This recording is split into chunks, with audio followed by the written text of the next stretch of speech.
Welcome to Legacy and Leadership with David McKean. In my 20 plus years in the business world, I have noticed a common theme amongst all my clients. They're phenomenal leaders who are concerned about leaving a legacy in three main areas: community, family, and financial. So join me as we talk to proven leaders in their fields about their best practices regarding legacy and leadership. Welcome to Legacy and Leadership with David McKean. I'm super excited to have Lee Lawson join us today. Lee has served as the president and CEO of Baldwin Alliance since 2012. That's quite a long tenure there. So Baldwin Alliance leads all economic development efforts for one of the fastest growing counties in the United States, Baldwin County, Alabama. Those efforts include marketing the county to corporate decision makers, aligning its workforce, development efforts, and working with existing businesses and industries to catalyze their growth. Before accepting his position with Baldwin Alliance, Lee worked as an economic development representative for Power South Energy Corp. From 2008 to 2012. During his time at Power South, Lawson managed Power South's domestic and foreign economic development efforts for 39 counties in Alabama. Wow, That's got to be a big job. I can't wait to hear more about that. But Lawson also held positions with the Jefferson County Economic and Industrial Development Authority in Birmingham and the Madison Chamber of Commerce in Madison, Alabama. Talk about a growing county, right? Yeah, absolutely. So that's phenomenal. Lawson is a native of Montgomery, Alabama, and a 2003 graduate of Troy University, where he lettered in men's basketball and received a bachelor's degree in broadcast journalism and public relations. Lee resides in Montrose with his wife. Is it Reagan? Reagan. Reagan, Mm-hmm, okay. And is the father of Knox and daughters Greer, Libby, and Ann Garrett. Ann Garrett, so, yeah. Fantastic. Yeah. Man, you've got a house full at home. Yep. That's got to be fun. Busy on all fronts. Yeah, so we'll welcome. Thank you. Lee also has numerous current board positions that are quite frankly, I don't know how you find the time, but that's incredible. So thank you for taking time out of your schedule to be here with us Thanks today. for having me. Yeah. Absolutely. So I'd love to spend just a few minutes really understanding your background and giving our audience an idea of where you came from and how that shaped and molded you as a leader. So you grew up in Montgomery, and did you go to public school or private school there? Or I went to public school through ninth grade, and then I attended a private school in Montgomery for my high school years. Okay. Fantastic. So you got both sides of the fence there. I did, yeah. I got the flavor of both. Absolutely. So you lettered in basketball at Troy, so you must have been a pretty good basketball player growing up? I like to tell people I was a pretty good high school player. I was a very mediocre college player. And my experience with basketball has, I think, shaped a little bit of who I am, and am in a business now that's ultra competitive. Right.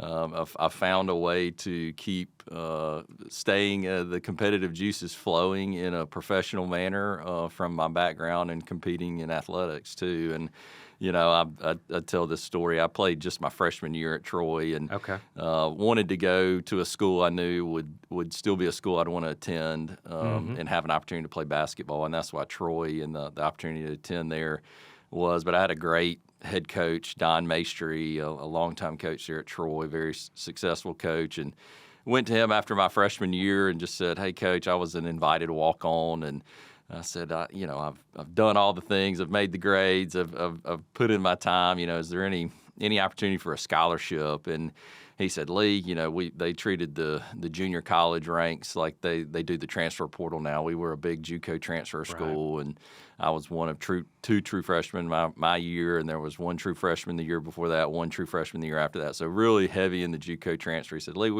we're going to stick with our model of looking at JUCO transfers." He said, "But you have a spot on this team.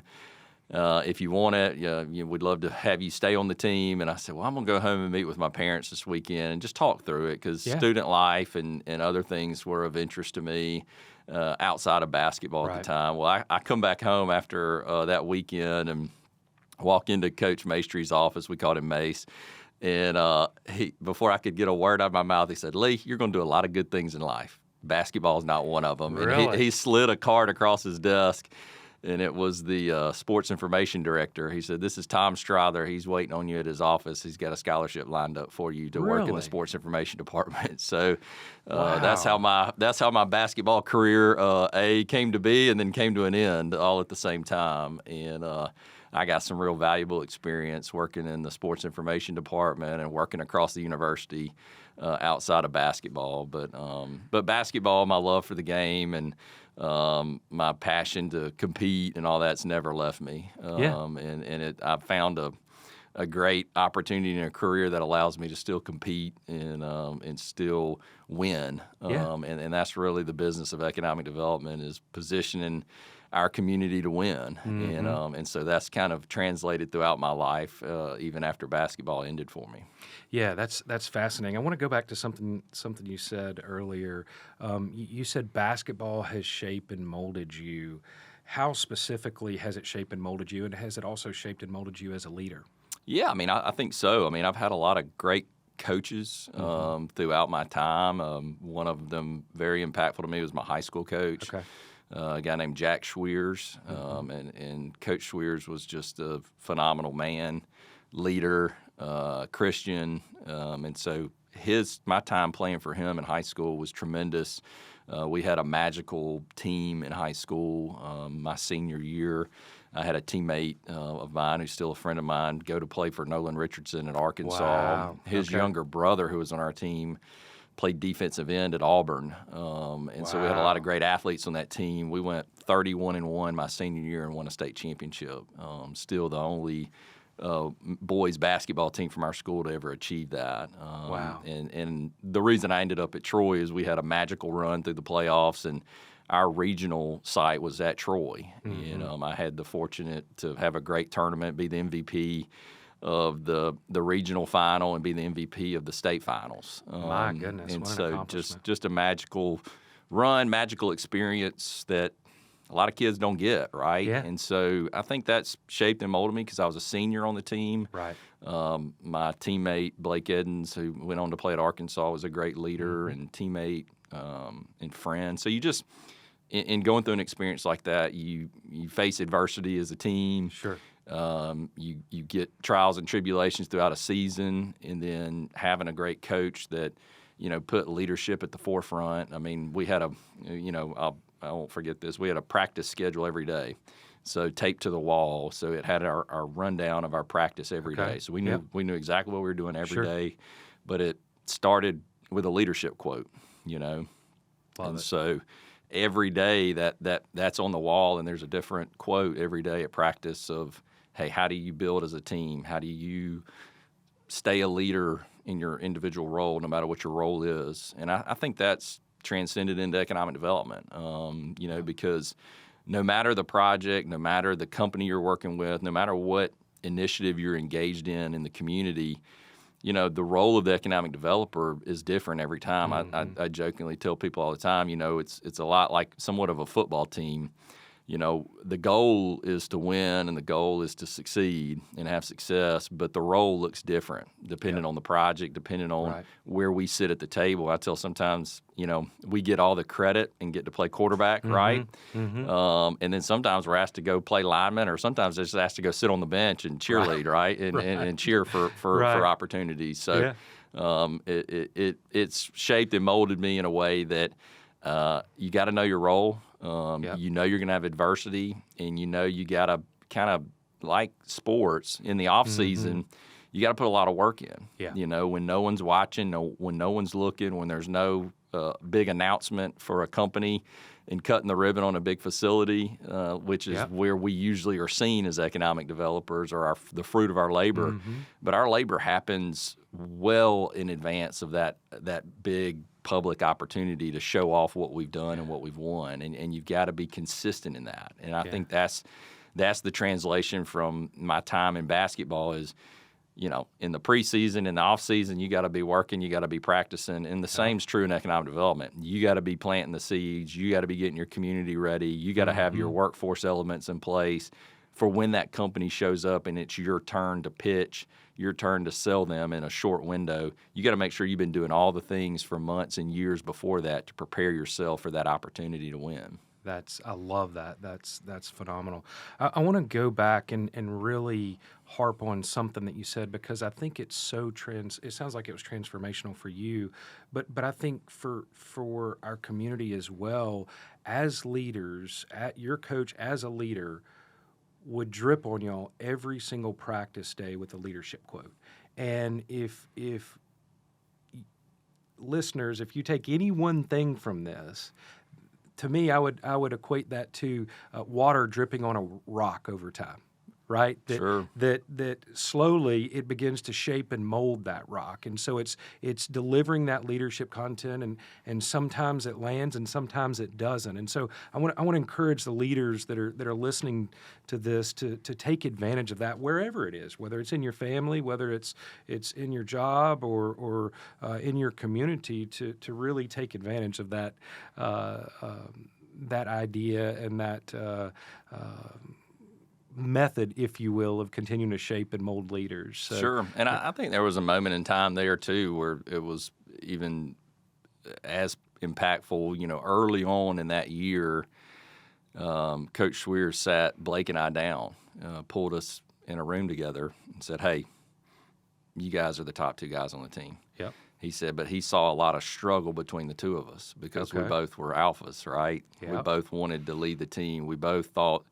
I should be the guy with the ball in my hands. I should be the leading scorer, right? And there was this. He could see it. I think we didn't know it as young teenagers at the time, but he could see the tension between the two of us. And he sat us down really before the season got going, because this was bubbling up, off season, preseason. And said, hey, we're not going to win if the two of you continue to battle each other for the lead, And he said, both of you can be leaders. This team needs both of you to be leaders. And I'll never forget that moment where he pulled both of us in a room and said, y'all got to figure it out together. Because right now you two are doing this. I need you two to do this if this team's going to be successful. And we were able to. And I think that instead of being competitors, we ended up figuring out how to be teammates and co-lead the team. And now we're still great friends. He texted me the other day. My son is playing high school basketball now. And so, and our coach's son, Christian Schweers, Jack's son, is the head coach in Huntsville. Oh, wow. Well, Huntsville is the number 1 ranked team in the state right now. And Fairhope, who my son plays for, is the number 2 ranked team in the state. And Blake texted me the other day and said, if you two make it to Birmingham and play each other, I'm going to be there. So, pretty cool. I love those connections. And it seems that it's the fire that cements those connections, and of course, proverbially speaking, right, the fire of practice and the fire of competing together and taking a team all the way to the top. Yeah, and that same conversation has played out in my professional career. It's been interesting to me to have to sometimes sit down some of my elected officials, sometimes sit down some of my stakeholders and say, hey, we're all going to win from this, but I need you to play this role. Okay. I need you to sit in this chair. I actually don't need you to be at this meeting with this company. I need you at the next meeting. And sometimes that's hard for an elected official to hear. Sometimes that's hard for a stakeholder to hear that wants to be in that first meeting. They want to know about the company. They want to know about the project. They want to be in the know. But sometimes you got to have the right people around the table to win and to be in the right environment. I've been a part of many company pitches where there's been too many people in the room. There's been the wrong people in the room that have maybe said the wrong thing or not been able to communicate clearly what we want to communicate as a team to win the project or to sell the company on our community. And that's, going all the way back to my time in high school, seeing a coach do that for the success of the team and telling 2 players, hey, one of y'all is going to have to compromise here, or both of y'all are going to have to compromise together. That lesson in leadership has paved the way for me in my 22-year career to have some hard conversations with people and go, you know what, I need you, but I don't need you right now. Right. Or I don't need you in this room. I know you want to be in the room. I know you want to be at the table. I know you want to be the lead, but I need you to play this role for us to have success. Yeah, let's spend a little bit of time on that because I think that's another fantastic idea that leaders, us as leaders, we can grapple with, right? Because none of us want, most of us, I'll say, don't want to hurt other people's feelings, or we don't want to sit them on the bench, as you alluded to a moment ago. Was that, as a leader, was that difficult for you the first time you had one of those conversations? And how very specifically do you approach those conversations? Yeah, it was, but I had the benefit early in my career of watching some great bosses and leaders navigate those, those minds, and got to have a front row seat before it was my turn to sit in that seat. So I was fortunate to have some really good bosses early in my career who were great mentors and are great friends to this day. Watch them navigate it. And so, being able to watch that and see how they led and navigated it in different arenas and in different places, whether it be developing industrial parks in Birmingham, working at the utility. Economic development, we say all the time, is a team sport, know, and again, we've got to assemble the right teams at the right times for us to have success. And a lot of times those are hard conversations because you want everybody, at the end of the day, I think what I've been able to achieve in my career with some of the, signature wins and the projects that we've been able to locate and be a part of has been, hey, once you show your stakeholders and your leaders that, hey, everybody's going to get credit for the success on the back end. Yeah. Not everybody, only one person can play quarterback, but everybody can play line, everybody can play special teams, everybody can be on the bench cheering. It takes everybody, in the organization and on the team to create the win.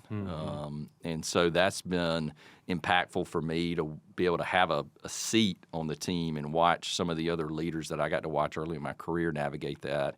And then that's helped me. And again, you got to win, right? I mean, you got to have proven results. I mean, everybody likes to see the coach tell them, hey, we've got a great team, we've got a great opportunity. But if you don't win, then people don't believe you can win. Right. So I think over time and over the trajectory of my time in this seat, having the wins that we've had has helped those conversations get easier. Yeah.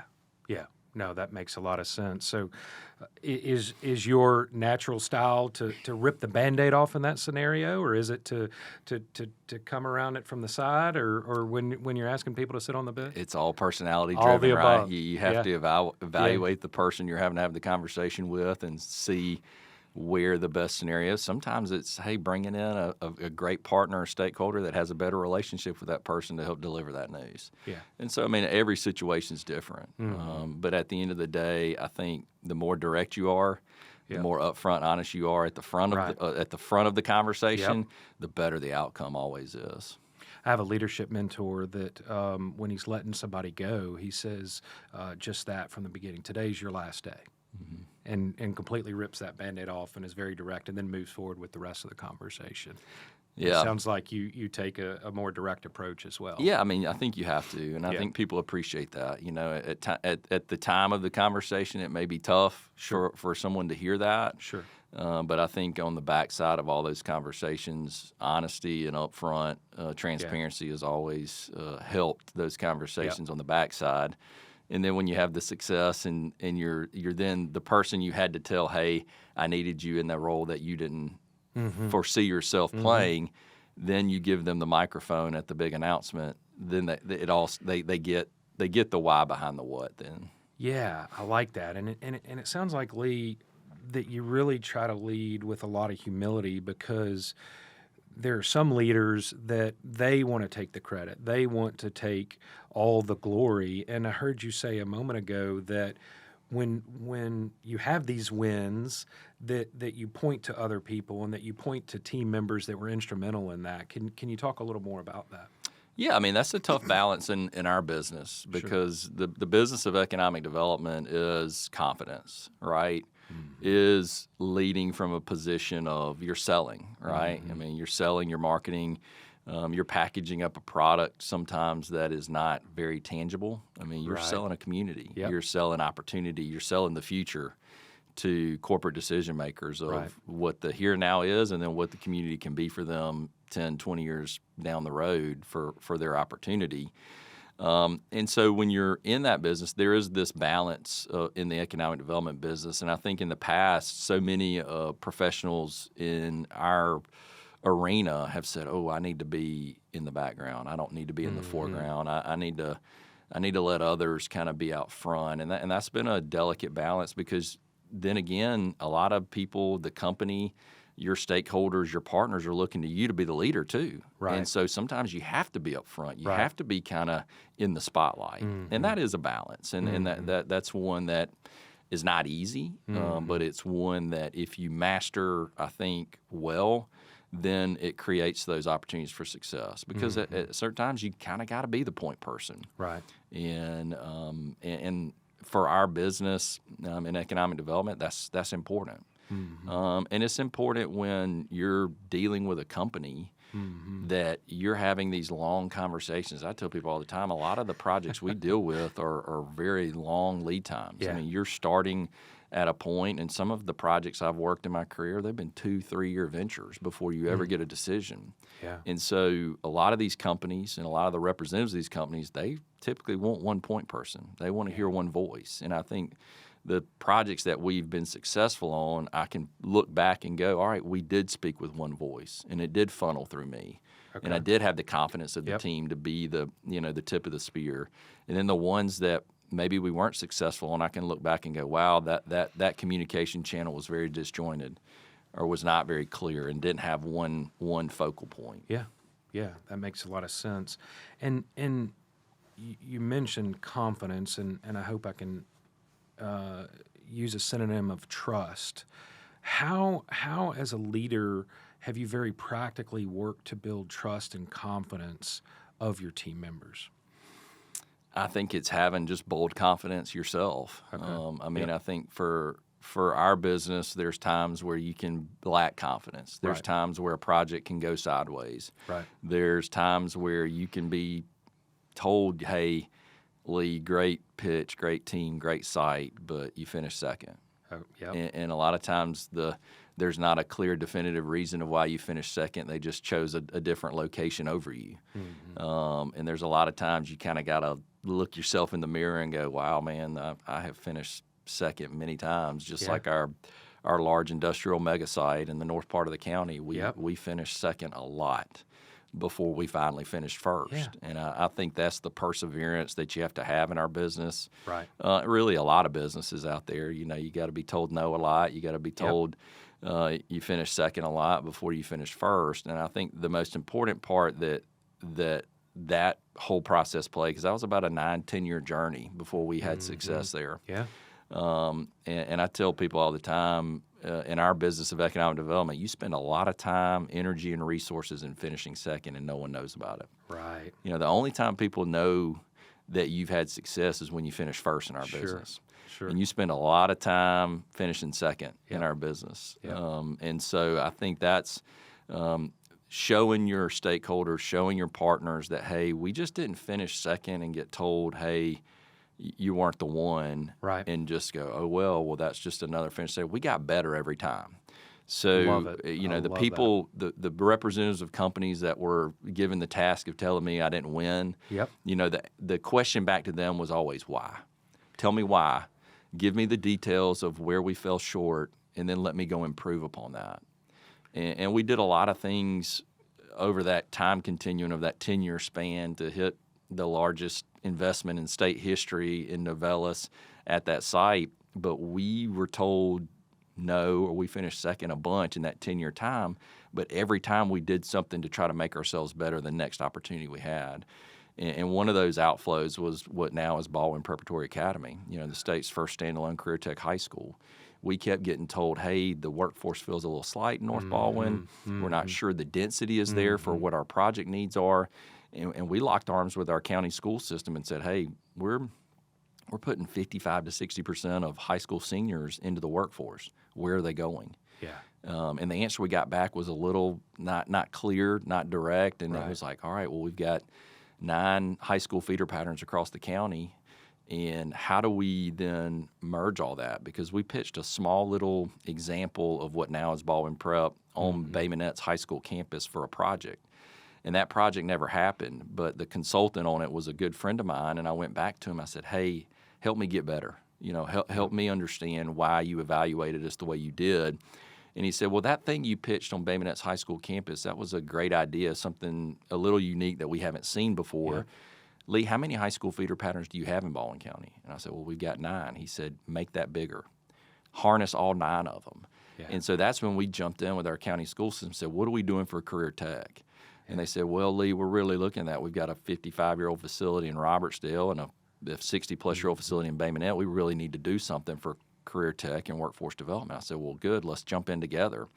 And we did, and now we have the state's first standalone career tech high school, a $100 million facility that now has won us several projects. And so, man, again, you look back and you go, hey, if you just get told no, or you get told that you finished not in first place, and you just go, well, that's just because we lost. Yeah, sorry, and move on to the next and move on to the next one, then you're not bettering yourself. And so every time we found why, or we found an angle that we could have had a better response to, and we took that and we made sure we didn't have that same response the next time around.